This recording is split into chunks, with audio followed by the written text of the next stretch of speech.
Assalamualaikum warahmatullahi wabarakatuh. Perkenalkan, nama saya Andre Arsandi dari kelas 12 MIPA 3. Saya akan mempresentasikan video tentang evolusi.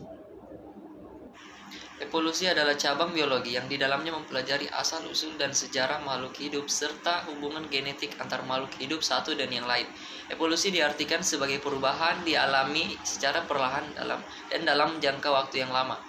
Teori-teori evolusi ini dibuat dan ditemukan berdasarkan hasil observasi mereka, dan semua itu adalah hipotesis. 1. Teori katatropisme. Keanekaragaman yang muncul dan punahnya makhluk hidup disebabkan oleh bencana alam. Teori ini dikenalkan oleh George Cuvier 1976-1832, seorang parapeteologi atau ilmu fosil. Alasan Cuvier adalah karena ia mengamati setiap sedimen batu kuno yang ia temukan mengandung beberapa jenis tumbuhan yang berbeda. 2. Teori Lamarck. Teori Lamarck juga dikenal dengan teori yang terwariskan secara genetik awal abad ke-19. Lamarck memperkenalkan bahwa sifat fenotip yang berbentuk karena adaptasi terhadap lingkungan dapat diwariskan secara genetik. Bagian tubuh yang tidak digunakan akan mengalami retardasi, tidak berkembang. Bagian atau alat tubuh yang dipergunakan akan berkembang lebih kuat dan lebih besar. 3. Percobaan August Weismann yang tidak setuju dengan teori Lamarck. Jadi menurut Weismann, kalau perubahannya terjadi pada sel tubuh, tidak akan diturunkan kepada keturunannya. Eksperimennya dilakukan pada tikus berekor panjang, jantan dan betina. Dia memotong ekornya sehingga dia tidak punya ekor atau ekornya pendek dari kedua tikus itu, lalu dikawinkan dan keturunannya semua mempunyai ekor panjang. Dan dia tidak hanya melakukan sekali, tapi sampai 21 generasi. Jadi sampai 20 kali dikawinkan, menghasilkan 21 generasi, dan semua hasilnya sama, tetap berekor panjang. Maka August Weismann menyimpulkan bahwa perubahan yang terjadi pada sel tubuh tidak akan diwariskan dari generasi ke generasi berikutnya. Jadi dia membuktikan bahwa teori evolusi Lamarck tidak benar karena terjadinya perubahan sel tubuh itu tidak diwariskan meskipun pada organ-organ tubuh akibat adanya adaptasi terhadap pengaruh lingkungan, tetap tidak akan diwariskan kalau perubahannya terjadi pada sel tubuh. Tetapi kalau perubahannya terjadi pada sel kelamin, maka itu akan diwariskan. Jadi menurut Weismann, evolusi adalah masalah pewarisan gen melalui sel kelamin. 4. Teori Charles Darwin. Darwin ini dikenal dengan bapak evolusi karena teori-teori yang paling bisa diterima. Charles Darwin menyatakan bahwa evolusi disebabkan oleh seleksi alam. Karena teori evolusi Darwin disebut juga seleksi alam, teori Darwin ini disusun atas dasar fakta-fakta yang ia amati pada pengembarannya. Berkeliling dunia menggunakan kapal Belch di Kepulauan Galapagos, kepulauan lepas pantai negara Chili sekarang, dan juga beberapa tempat lain di Amerika Selatan. Penelitiannya dituliskan dalam buku On the Origins of Species by Means, Species of Natural Selection. Selain itu, Darwin dipengaruhi oleh buku pertamanya, yaitu buku Principles of Biology karangan Charles Lyell. Yang kedua buku Matthews tentang populasi penduduk dunia yang bertambah menurut deret ukur, sedangkan jumlah makanan bertambah menurut deret. Prinsip-prinsip pokok dari teori evolusi Darwin adalah sebagai berikut. 1. Makhluk hidup bervariasi. 2. Spesies yang berkembang sekarang adalah berasal dari spesies yang hidup pada masa lampau. 3. Evolusi terjadi melalui seleksi alam. Teori evolusi Darwin pertama kali dikemukakan pada Forum Ilmiah Rincian Society 1958. Secara bersama Alfred Wallace juga mengemukakan hal yang sama, yaitu ide atau teori evolusi berdasarkan pengamatan Wallace di berbagai benua, termasuk di Sulawesi yang terkenal dengan garis Wallace yang memisahkan distribusi hewan-hewan di Sulawesi. Ide atau teori Wallace tentang evolusi biologis serupa dengan ide atau teori evolusi Darwin. Perbedaan Lamarck, August Weismann, dan Charles Darwin. Yang pertama, teori Lamarck dan teori Weismann. Menurut Lamarck, perubahan disebabkan karena adaptasi terhadap lingkungan. Perubahan yang terjadi diwariskan secara genetis kepada keturunannya. Jadi kalau diilustrasikan seperti yang digambar, jadi menurut jerapah lehernya semua pendek karena makanan adanya di pohon yang tinggi. Jadi, jerapah harus memanjangkan lehernya supaya dia bisa makan. Jerapah yang bisa memanjangkan lehernya itu akan bertahan hidup, lalu akan diturunkan sifat itu kepada keturunannya. Maka sampai sekarang, jerapah lehernya panjang. Menurut Weismann, perubahan yang terjadi pada sel tubuh tidak diwariskan. Perubahan pada sel kelamin diwariskan. Ilustrasinya tadi saya sudah jelaskan. Menurut Charles Darwin, makhluk hidup dalam suatu populasi bervariasi. Evolusi terjadi karena seleksi alam.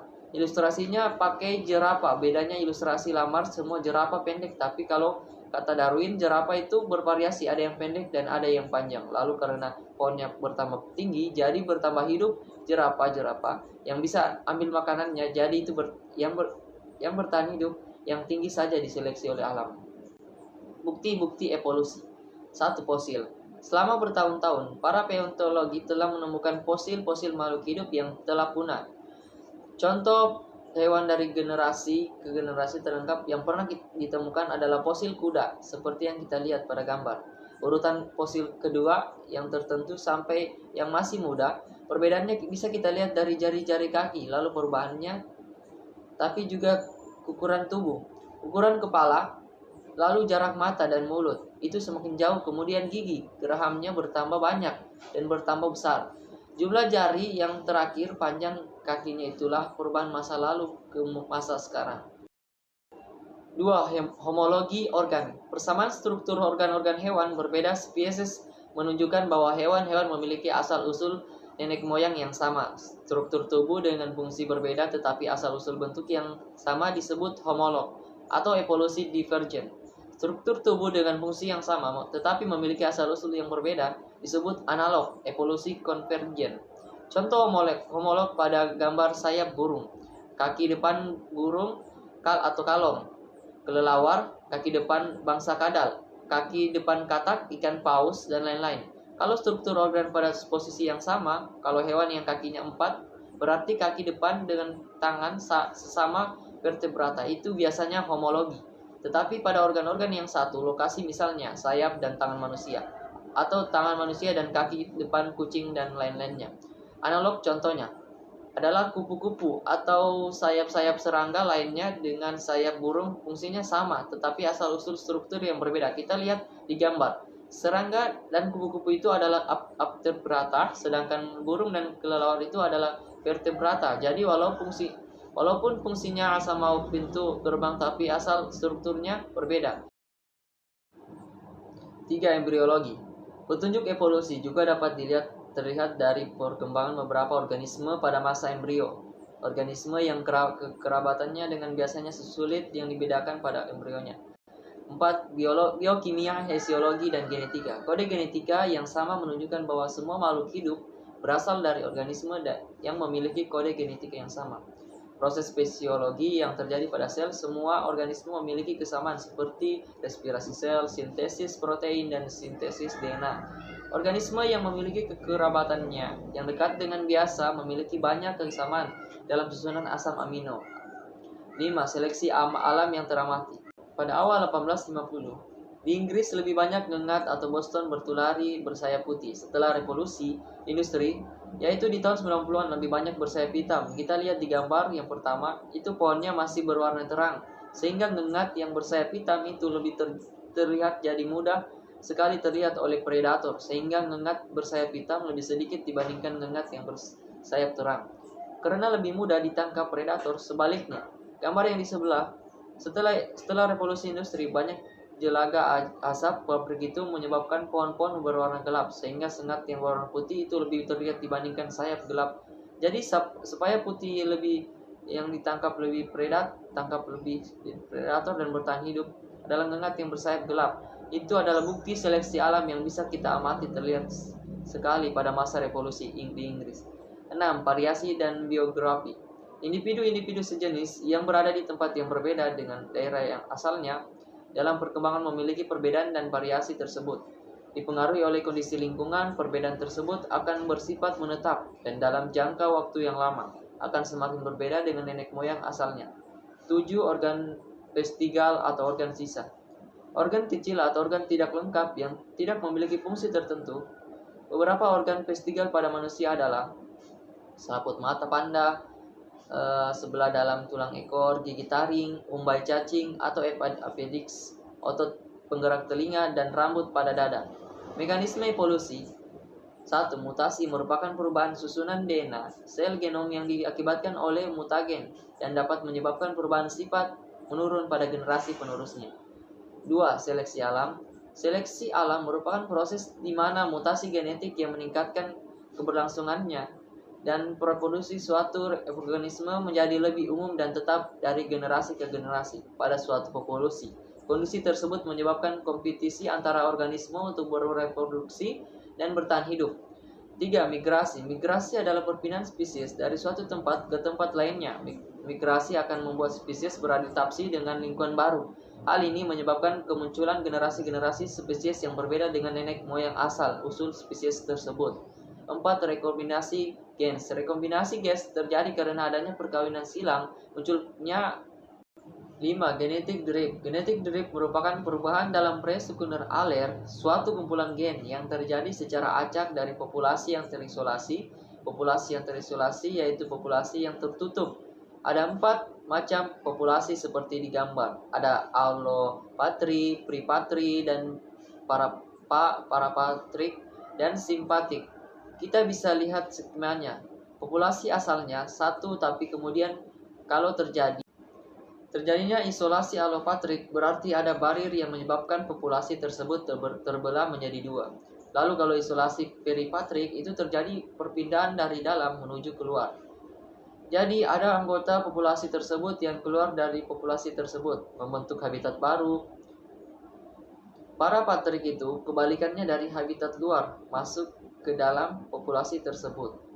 Simpatik itu berarti terbentuk populasi baru di dalam populasi yang lama, sehingga setelah terjadi isolasi terbentuklah, kalau yang allopatrik terbentuk populasi yang terisolasi bersebelahan, sama yang berperipatrik yang terisolasi membentuk jadi 2 populasi. Kemudian parapatrik itu terbentuk habitat yang bersebelahan, kalau simpatrik terbentuk populasi di dalam populasi. Tapi intinya sama saja, tetap membentuk isolasi baru atas spesies yang baru. Kalau mengenai isolasi itu ada 3 macam. Ada isolasi parasigotik, isolasi bamatik, dan isolasi pasigotik. Isolasi prasigotik berarti terhalangnya proses reproduksi atau proses pembentukan sigot karena adanya beberapa halangan. Misalnya yang pertama, isolasi geografis, itu berarti kena adanya embryar atau pembatas geografis. Contohnya, populasi alipatrik, kalau isolasinya habitat itu adalah contohnya yang peripatrik dan paripatrik karena adanya perbedaan habitat. Isolasi mekanik itu karena struktur sel gamet sehingga tidak cocok. Kalau isolasi musim itu berarti perbedaan musim kawin atau kematangan gametnya masa berbeda. Contoh ini biasanya pada tumbuhan pematangan gamet atau sel serbuk sari tidak bersamaan dengan pematangan putih. Isolasi tingkah laku biasanya banyak di hewan. Kalau isolasi mekanik, isolasi tingkah laku itu terjadi populasi simpatik, sementara isolasi genetik itu berarti gamet tidak bisa bertahan lama dalam induk betina sehingga tidak terbentuk sigot. Kalau isolasi pasgotik itu berarti sudah terbentuk sigot, tetapi sigotnya tidak bisa bertahan lama di dalam kandungan induk betina. Sigotnya itu tidak bisa berkembang sampai selesai, jadi bisa terjadi abortus dini karena sigotnya tidak bisa survei, atau bisa juga terbentuk individu baru yang steril atau mandul. Sehingga intinya isolasi reproduksi ini menyebabkan terhalangnya proses reproduksi yang menghasilkan keturunan yang baru jadi Akibatnya, kalau proses reproduksi terhalang, maka reproduksi akan terjadi di suatu perkumpulan yang itu saja sampai akhirnya terbentuk dua kumpulan baru dan terbentuk dua spesies atau dua populasi yang baru. Sekian presentasi dari saya tentang evolusi. Apabila salah kata mohon dimaafkan. Assalamualaikum warahmatullahi wabarakatuh.